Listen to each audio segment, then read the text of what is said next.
नमस्कार, बाजार अगले हफ्ते में आप सभी का स्वागत है। मैं हूं स्वाति रायना। बताएंगे इस शो में शुक्रवार के बाजार का पूरा एक्शन, साथ ही अब मंगलवार के लिए स्ट्रैटेजी और शेयरों में कमाई के शानदार मौके भी। शेयरों से जुड़ा आपका कोई भी सवाल है, हमें कॉल कीजिए। फोन नंबर है हमारा 02223001634 या फिर आप हमें 02223001635 पर भी कॉल कर सकते हैं। फेसबुक पर @ZEE बिजनेस ऑनलाइन और ट्विटर पर यानी एक्स पर @ZEE बिजनेस अपने सवाल भेजिए #बाजार आज और कल लिखकर। और मेरे साथ आपके मंगलवार के बाजार की तैयारी कराने के लिए जी बिजनेस के मैनेजिंग एडिटर अनिल सिंह भी बताएंगे बाजार पर खास स्ट्रैटेजी। और खास मेहमान है मोतीलाल ओसवाल फाइनेंशियल सर्विसेज की शिवांगी सारदा। शिवांगी, बहुत स्वागत करते हैं हम आपका आज के इस खास कार्यक्रम में। आपसे बातचीत शुरू करें उससे पहले हम जरा बाजार पर एक नजर डाल लेते हैं। तो देखा हमने कि बाजार में अक्टूबर सीरीज की शानदार शुरुआत हुई।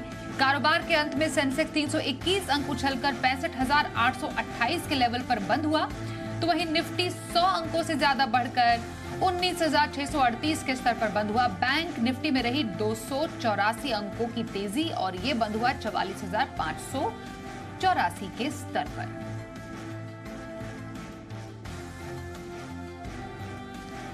और आइए अब बाजार पर लेते हैं जी बिजनेस के मैनेजिंग एडिटर अनिल सिंघवी जी की स्ट्रैटेजी और जानते हैं कि अक्टूबर सीरीज के पहले ही दिन बाजार ने अक्टूबर सीरीज के पहले दिन और हफ्ते के आखिरी दिन भारतीय बाजारों ने दिखाया दमखम, और ये दमखम दिखाने के पीछे कई सारी वजह थी। वैसे तो नई सीरीज की शुरुआत थी। अक्टूबर का महीना आमतौर पर सीरीज के लिहाज से पिछले 10 सालों में से 9 साल बाजार के लिए अच्छा रहा है। 2018 को छोड़ दे तो लगभग हर साल अक्टूबर की सीरीज में भारतीय बाजारों ने अच्छी कमाई करके पॉजिटिव रिटर्न दिए। एक साल फ्लैट बंद हुआ है, 8 साल तो पूरी फर्स्ट क्लास तेजी। तो यानी कि महीना अच्छा माना जाता है, लेकिन महीना अच्छा होने के लिए कुछ और कारण भी होने चाहिए। दूसरा कारण यह था कि इस सीरीज की शुरुआत हम बेहद हल्के नोट पर कर रहे थे। एफआईज की इंडेक्स लॉन्ग पोजीशन 51% से घटकर 31%, यानी कि हल्की। अप्रैल के बाद सबसे कम लॉन्ग पोजीशन पर एफआईज नई सीरीज में जा रहे हैं, यानी कि बाजार हल्के थे। और पोजीशंस भी जो रोल ओवर हुई है वो पिछले महीने के मुकाबले में कुछ कम, तो यानी कि थोड़ा कम पोजीशन के साथ बाजार का नई सीरीज में जाना हमेशा अच्छा होता है। इसके साथ ही थोड़ा ग्लोबल सपोर्ट भी आ गया। कल अमेरिकी बाजारों में उतार चढ़ाव के बीच हरियाली के साथ तेजी होती दिखी। 100 पॉइंट नेस्डेक और डाउ फ्यूचर्स बढ़े और सुबह से डाउ नेस्डेक फ्यूचर्स हरे निशान में थे। और एशिया में भी मजबूती का माहौल बना, यूरोप में भी मजबूती का माहौल बना। तो खुले जहां से हम धीरे धीरे ऊपर बढ़ते हुए दिखे। 19,550 के आसपास सपोर्ट लिया और वहां से 19,600 ही नहीं 700 भी पार किया। 725 की 735 के आसपास पहुंचे। हालांकि आखिरी आधे घंटे में थोड़ी प्रॉफिट बुकिंग जरूर आई और उसकी वजह यह थी कि लंबा वीकेंड है, 3 दिन बाजार बंद है, सोमवार को भी गांधी जयंती की वजह से। तो चलो क्यों ना इतनी बढ़िया तेजी के बाद प्रॉफिट बुक किया जाए। लेकिन फाइनली 19,600 के नजदीक बंद होने में बाजार रहे कामयाब, 100 अंकों से ज्यादा की तेजी। अब आइए बैंक निफ्टी, कमोबेश ऐसा ही कारोबार रहा। 44,350 के आसपास खुलकर पीछे मुड़कर नहीं देखा और एक बार 44,500 को पार किया। उसके बाद अच्छी मजबूती बैंक निफ्टी में भी बनती दिखी। 44,750 के इंपॉर्टेंट लेवल के आसपास बैंक निफ्टी वहां पहुंचा और बस वहीं से थोड़ी बहुत प्रॉफिट बुकिंग आई और बंद होते होते 44,600 के आसपास। मिड कैप और स्मॉल कैप शेयर तो जैसा पिछले 6 सीरीज में थे वैसे ही आज भी लगातार 6 महीने से मिड कैप और स्मॉल कैप इंडेक्स हरे निशान में बंद होते हुए दिख रहे हैं और आज भी 1% की दमदार तेजी वहां भी दिखी, यानी कि ब्रॉडर मार्केट में भी खरीदारी का माहौल। तो कुल मिलाकर इस हफ्ते उतार चढ़ाव के बाद और इस नई सीरीज के शुरुआत में भारतीय बाजारों ने बेहद मजबूती के साथ, अच्छे सेंटीमेंट के साथ, खरीदारी के साथ शुरुआत की है। और आइए अब शुक्रवार को संस्थागत निवेशकों के आंकड़ों पर भी नजर डाल लेते हैं। एफआईआई यानी विदेशी संस्थागत निवेशकों ने कैश मार्केट में करीब 1,685 करोड़ रुपए की बिकवाली की है, तो वहीं डीआईआई यानी घरेलू संस्थागत निवेशकों की तरफ से 2,751 करोड़ रुपए की खरीदारी के आंकड़े आए हैं सामने।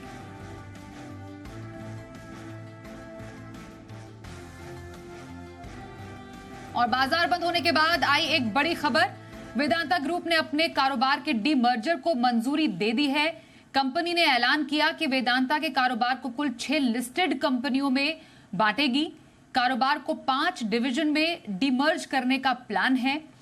ये डिवीजन होंगे aluminium, oil and gas, power division, base metals और आयरन ओर। कंपनी ने ऐलान किया है कि वेदांता के एक शेयर के बदले हर कंपनी के एक शेयर मिलेंगे और कंपनी ने उम्मीद जताई है कि FY25 तक डीमर्जर पूरा हो जाएगा। तो एक बड़ा बदलाव वेदांता ग्रुप में बदलाव से जुड़ा हुआ और ये डीमर्जर जो कहा गया है वो FY25 तक पूरा होने की उम्मीद जताई जा रही है। हमारी आज के एक्सपर्ट शिवांगी सारदा हमारे साथ है। शिवांगी, एक बड़ी खबर वेदांता ग्रुप से जुड़ी हुई, आज हमने इनफैक्ट स्टॉक में भी देखा एक काफी अच्छा अपसाइड देखने को मिला, लगभग 7% हमने देखा स्टॉक बढ़ते हुए स्टॉक। हालांकि इस खबर के बाद स्टॉक कैसा एक्शन देता है ट्यूसडे को, ये देखना दिलचस्प होगा। नमस्कार, thank you for having me. तो हमने देखा है कि वेदांता काफी महीनों से ही मोमेंटम जो था उसमें लॉस्ट हो रखा था। एक मंथ ऑन मंथ बेसिस में ब्रेकडाउन हमने देखा था, पर टेक्निकली अगर हम बात करें तो इसने एक पिछले काफी एक जो लो था 206 के आसपास, उसको वहां जाके आज स्टॉक होल्ड करते हुए दिख रहा है। तो मेरी राय रहेगी कि हम थोड़ा वेट एंड वॉच करें। 206 एक इम्पॉर्टेंट मेक और ब्रेक लेवल्स रहेगा। अगर यहाँ ये होल्ड करता है तो फिर हमें एक अच्छी रिकवरी देखने को मिलेगी, पर फिलहाल वेट एंड वॉच की ही रणनीति अप्लाई करें। ओके, तो ये रही आज के स्टॉक वेदांता पर राय शिवांगी की, जो कि रहा फोकस में। आइए अब कुछ स्टॉक स्पेसिफिक एक्शन भी जान लेते हैं शिवांगी से। शिवांगी, पोजिशनल व्यू किसी को रखना हो तो कौन से स्टॉक में आपकी स्ट्रैटेजी बनाने की सलाह रहेगी? जी बिल्कुल, हम देख रहे हैं कि आईसीआईसीआई बैंक जो है वो अब रिवर्सल के तौर पे अब काफी बेहतरीन नजर आ रहा है। इनफैक्ट हमने देखा है कि अक्टूबर सीरीज काफी पॉजिटिव रहता है बैंक निफ्टी के लिए, एंड उसका एक इफेक्ट इस स्टॉक में भी आते हुए दिखेगा। इस स्टॉक में रोल ओवर्स काफी अच्छे हुए हैं और एक आरएसआई का पॉजिटिव डाइवर्जेंस दिखते हुए दिख रहा है। तो यहाँ पे मेरी राय रहेगी कि हम पोजिशनली अपना पोजीशंस बनाए रखे, और टारगेट्स जो है वो नेक्स्ट बनते हुए आ रहे हैं अराउंड 1000 के, और 927 के एक क्रूशियल सपोर्ट को हम ध्यान रखें। जी, तो आईसीआईसीआई बैंक पे पोजिशनल व्यू रखने की सलाह शिवांगी सारदा की तरफ से आ रही है। यहाँ पर आप खरीदारी के मौके तलाश सकते हैं। आइए अब लॉन्ग टर्म का व्यू भी जान लेते हैं शिवांगी से। वैल्यू पिक आपकी तरफ से शिवांगी, कौन से स्टॉक में? जी बिल्कुल, यहाँ पे फिर मैंने चुना है पीएफसी। हम देख रहे हैं कि कोई भी छोटे डिक्लाइंस में यहाँ पे काफी अच्छी तरह से खरीदारी हो रही है। मंथ ऑन मंथ बेसिस में स्टॉक ने काफी आउट परफॉर्म किया है पिछले 6 महीनों से। तो यहाँ पे हम देख रहे हैं कि बाइंग जो है वो बरकरार है। स्टॉक जो है एक अपवर्ड स्लोपिंग चैनल में भी कामकाज कर रहा है। तो यहाँ पे एक अच्छी अपसाइड है वो एक्सपेक्टेड है। इन लेवल्स पे भी एक अच्छा अपने हर्डल को सरपास करके होल्ड किए जा रहा है। तो यहाँ 265 तक के लेवल्स बनते हुए दिख रहे हैं। नेक्स्ट 245 की एक स्टॉप लॉस को ध्यान रखते हुए पीएफसी में लॉन्ग टर्म की खरीदारी की सलाह आ रही है शिवांगी सारदा की तरफ से। चलिए, तो स्टॉक स्पेसिफिक एक्शन की बात हुई। आइए अब कुछ दर्शकों से बातचीत करते हैं, और पहले दर्शक नागपुर से सुरजीत जी हमारे साथ हैं। नमस्कार, बताइए कौन सा स्टॉक आपके पास है? मैंने एनएफएल लिया हुआ है। हेलो, तो मैडम वो कितने दिन रख सकता मैडम मैं, जैसे मैंने उसका फ्यूचर क्या है मैम? आप कितने शेयर है आपके पास? मेरे पास 3000 स्टॉक है। अच्छा, ट्रेडिंग के पर्पस से लिया था क्या आपने? Yes ma'am. ओके, तो ट्रेडिंग के पर्पस से एनएफएल लिया इन्होंने। फिलहाल कुछ नुकसान ये झेल रहे हैं एनएफएल। स्टॉक कैसा लगता है आपको शिवांगी, और क्या लेवल्स एक्सपेक्ट कर रही हैं आगे आने वाले टाइम में? जी बिल्कुल, इस स्टॉक की अगर हम बात करें तो ये स्टॉक इस साल में थोड़े बहुत अंडर परफॉर्मर रहा है, पर अगर ट्रेडिंग के लिहाज से हम बात करें तो स्टॉक ने एक काफी अच्छा एक हॉल्ट लिया है near it's 50 exponential moving average. तो यहाँ पे एक टर्न अराउंड जरूर बनते हुए दिख रहा है, क्योंकि यहाँ पे शॉर्ट्स वो होते कवर होते हुए दिख रहे हैं। तो यहाँ पे मेरी राय रहेगी कि हम थोड़े के लिए बने रह सकते हैं। 76 तक के टारगेट्स नेक्स्ट बनते हुए दिख रहे हैं, पर 71 की स्टॉप लॉस के साथ। बिल्कुल, तो 71 का स्टॉप लॉस जरूर ध्यान में रखिए। 76 टारगेट नजर आ रहा है एनएफएल में शिवांगी सारदा को। आइए राजस्थान से यश जी से भी बात कर लेते हैं। नमस्कार, कौन सा स्टॉक आपके पास है?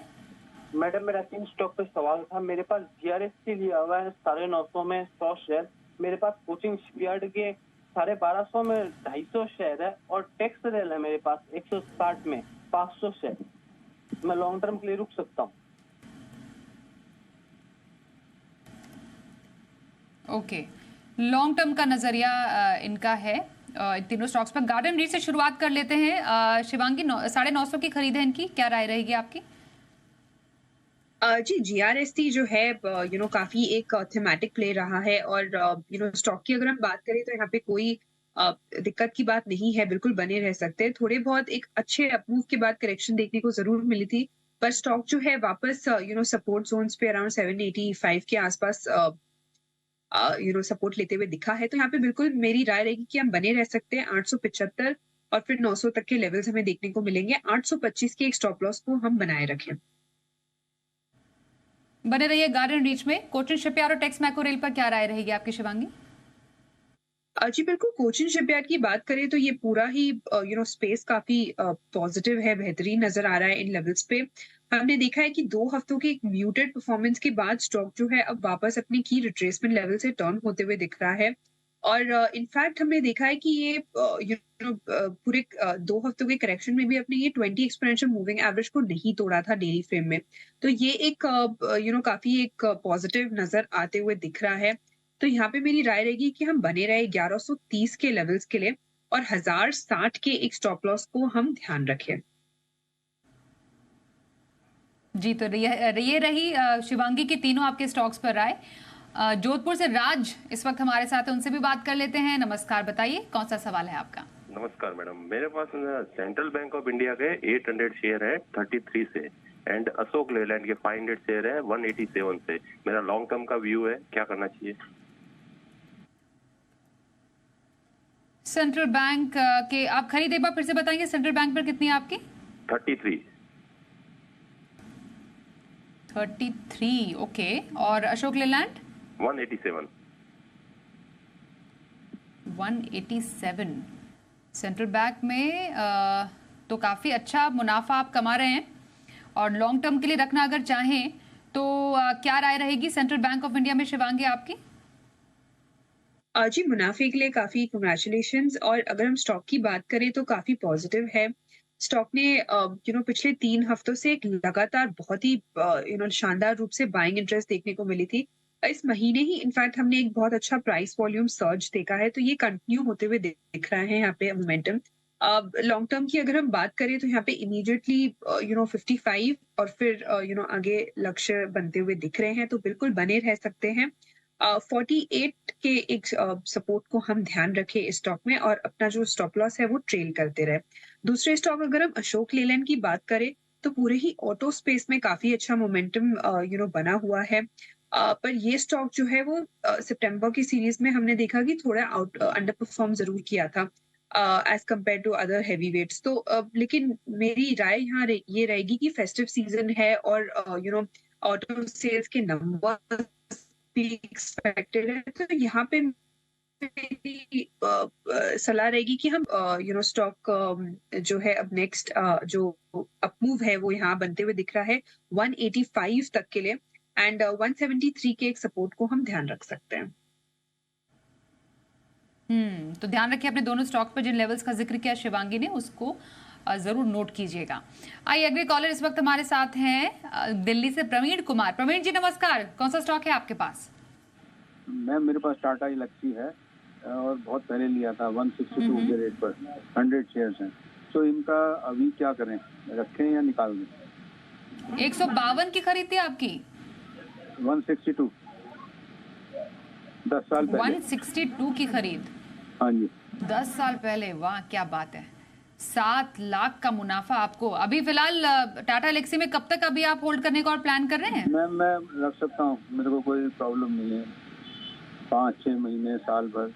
ओके ठीक है, तो अपने पोर्टफोलियो में रखे रहना चाहते हैं टाटा इलेक्सी। सबसे पहले आपको बहुत बधाई हो। 10 साल पहले शिवांगी 162 पे लिया, 7,000 के ऊपर अभी स्टॉक है, 7 लाख का मुनाफा इन्हें।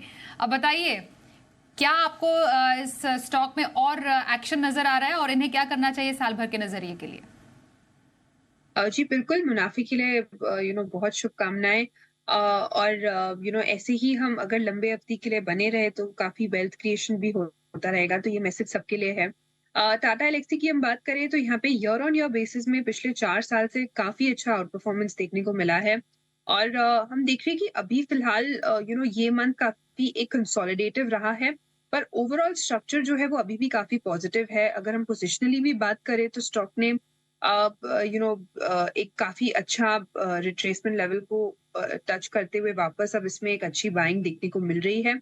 स्लो एंड स्टेडी मूवर रहेगा for the next 1 or 2 months, but then again अच्छे यहाँ पे अप मूव बनते हुए दिखेंगे आपको, तो बने रह सकते हैं 7800 तक के लिए पोजिशनली ये टारगेट्स हैं, और 6920 के एक स्टॉप लॉस को हम ध्यान रखें। तो टाटा एल्क्सी बने रहिए और स्टॉप लॉस जो मेंशन किया शिवांगी ने उसका जरूर ध्यान रखिएगा। ओके, आगे बढ़ते हैं। जलंधर पंजाब से कंवर सुखजीत जी इस वक्त हमारे साथ है। नमस्कार, बताइए कौन सा स्टॉक आपके पास है? मैम मेरे पास मजगांव है 125 शेयर।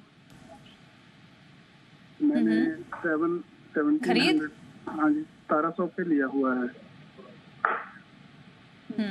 और मैं 6 मंथ तक होल्ड कर सकता हूँ, उसके बारे में पूछना था। 6 महीने का नजरिया मजगांव डॉक पर 61,000 का मुनाफा इनके पास है अभी। बताइए मजगांव डॉक पर क्या व्यू है शिवांगी आपका? एंट्री तो अच्छे लेवल्स पर इनकी? जी, मस्काओ डॉक काफी पॉजिटिव है। इनफैक्ट पूरे ही स्पेस में हमने जैसा जिक्र किया कि स्टॉक्स जो है बाइंग इंटरेस्ट कोई भी छोटे डिक्लाइंस में देखने को मिल रहा है। ये स्टॉक ने अपने एक ही एक्सपोनेंशियल मूविंग एवरेज को भी काफी अच्छी तरह से होल्ड किया है पिछले 6 महीनों से। तो यहाँ पे मेरी राय रहेगी कि हम बिल्कुल बने रहे। टारगेट्स जो है वो 2300 तक के नेक्स्ट लेवल्स बनते हुए दिख रहे हैं इमीडिएटली, और फिर जो है हम 2350 तक के 2400 तक के लेवल्स देखेंगे। तो ऐसे ट्रेल करते रहे हम बिल्कुल, और स्टॉप लॉस जो है वो 2115 के आसपास का लगाते हुए हम बने रह सकते हैं। बने रहिए मजगांव डॉक पर, यही राय शिवांगी शारदा आपको दे रही हैं। राजस्थान से अरविंद जी से भी बात कर लेते हैं। नमस्कार, बताइए कौन सा स्टॉक आपके पास है? हेलो हेलो जी पूछे सवाल।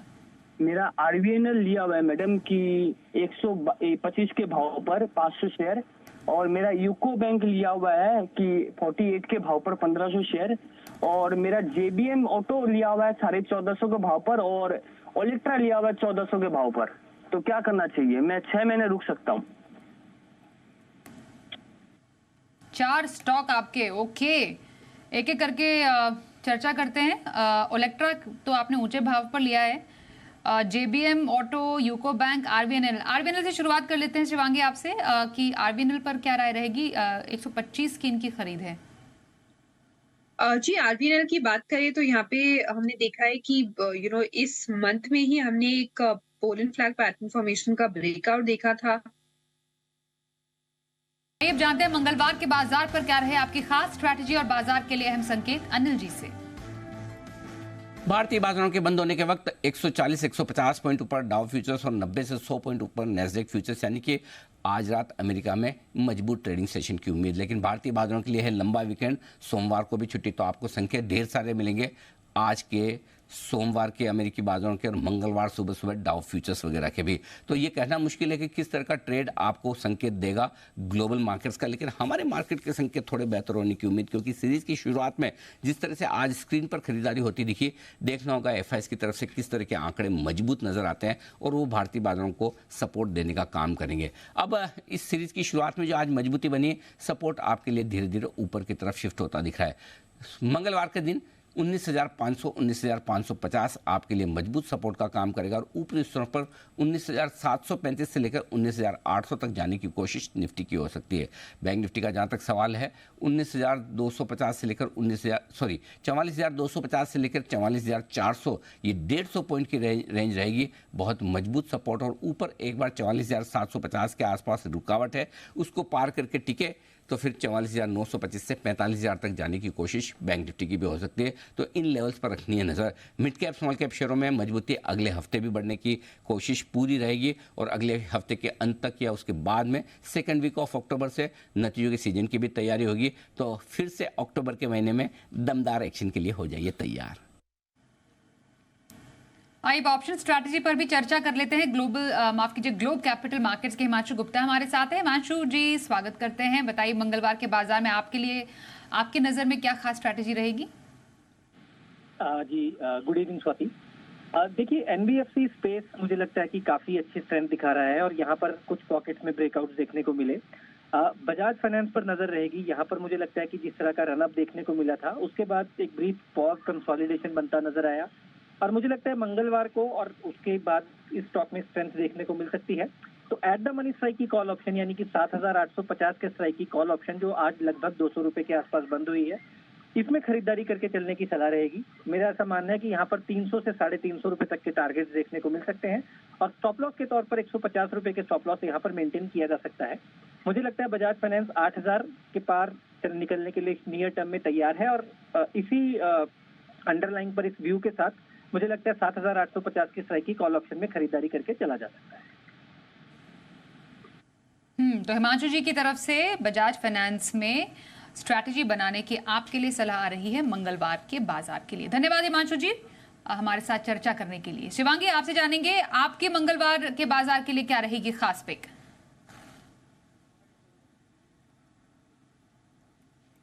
जी बिल्कुल। मंगलवार के लिए लुपिन एक ऐसा स्टॉक है जो काफी अच्छा लग रहा है।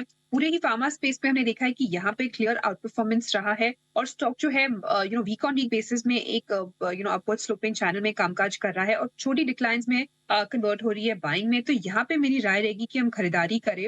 1212 तक के टारगेट्स बनते हुए दिख रहे हैं, 1150 के एक स्टॉप लॉस के साथ। दूसरा पिक मेरा रहेगा पीएफसी पे। यहाँ पे भी एक बहुत ही अच्छा शानदार अप मूव देखने को मिला है और स्टॉक जो है अपने हायर जोन्स पे होल्ड करके वापस अब तैयारी कर रहा है एक नए फ्रेश प्राइस टेरिटरी में कामकाज करने के लिए।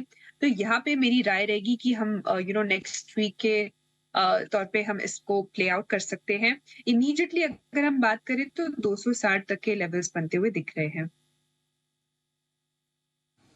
जी, तो ये रही शिवांगी शारदा की इंट्राडे कॉल्स। शिवांगी, धन्यवाद करेंगे आपका हमारे साथ आज के इस कार्यक्रम में शामिल होने के लिए। इस कार्यक्रम में बस इतना ही, वक्त एक ब्रेक का भी है।